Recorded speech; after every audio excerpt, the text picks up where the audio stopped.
Böyle darbe riski olduğunda işte bir şey olduğunda falan e, siren çalınsın her yerde halk. Mesela gece bu tip hareketler yapıyor. Çünkü darbe çok küçük bir kuvvetle yapılıyor. 82 milyona karşı mesela 2000 kişiyle yapılıyor. Bu rezalet yani.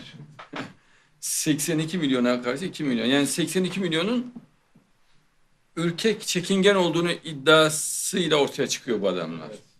Yani 82 milyon adam zaten diyor senin gibi diyor işte kafası çalışmayanların korkutmak için biz bunu yapıyoruz diyor. Adam niye öldürüyorsunuz, niye böyle şey yapıyorsunuz diyor.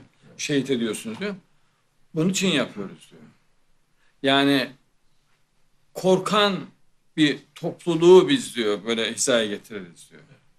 Demek ki korkmazsan bir şey yapamıyor. Anlamı bu. Türk milleti de korkak olmadığına göre yani durumları vahim. Böyle bir şeyde siren çalınsın.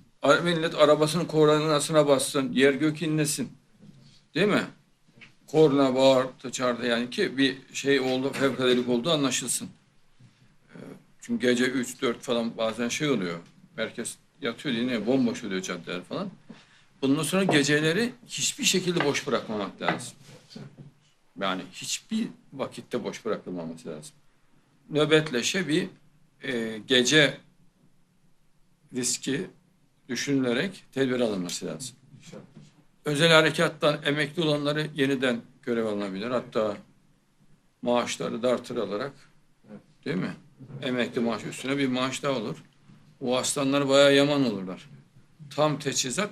Bir de şey değil, yani evinde dursun özel harekatçı.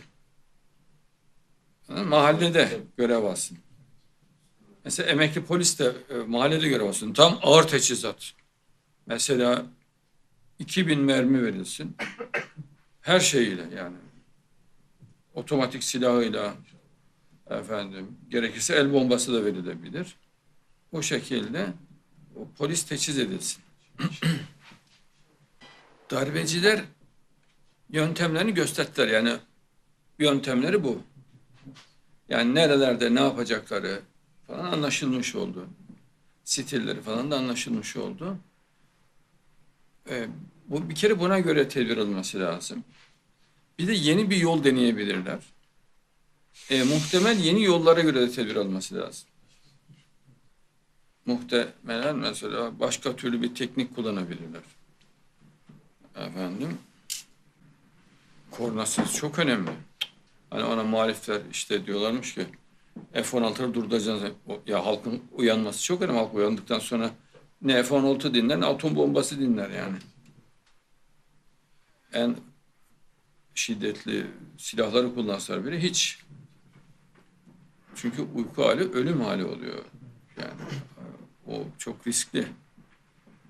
Uyku halinde halkı hemen uyandıracak sistem olması lazım.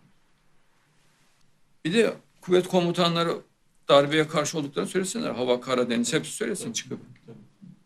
Genelkurmay Başkanı da yani gürül gürül konuşuyor. Eskiden beri gelenektir askerler pek konuşmaz. Asker rahat rahat konuşsun. Televizyona çıksınlar, vatan millet menfaatine konuşsunlar. Bunu yapanlar, bu zulmü yapanlar, bu insanları böyle şehit edenler alçaktır, şerefsizdir diye söylesinler. Ya çocuğun haberi yok ki arabanın üstünde oturuyor çocuk bilmiyor. Trafik tıkalı zannediyor. Bilmiyor oturuyor. Sen tankla gelip hepsini eziyorsun ve paramparça edip geçiyorsun. Çocuk tankın önüne geçiyor alıp ezmeye kalkıyor. Bu akıl almaz bir kin ve akıl almaz bir nefret. Bir kere Alevi kardeşlerimize Sünniler müthiş sahip çıksınlar. Direkt böyle Nakşibendi, Kadir'de falan cemevlerine gitsinler, bağlarına bassınlar.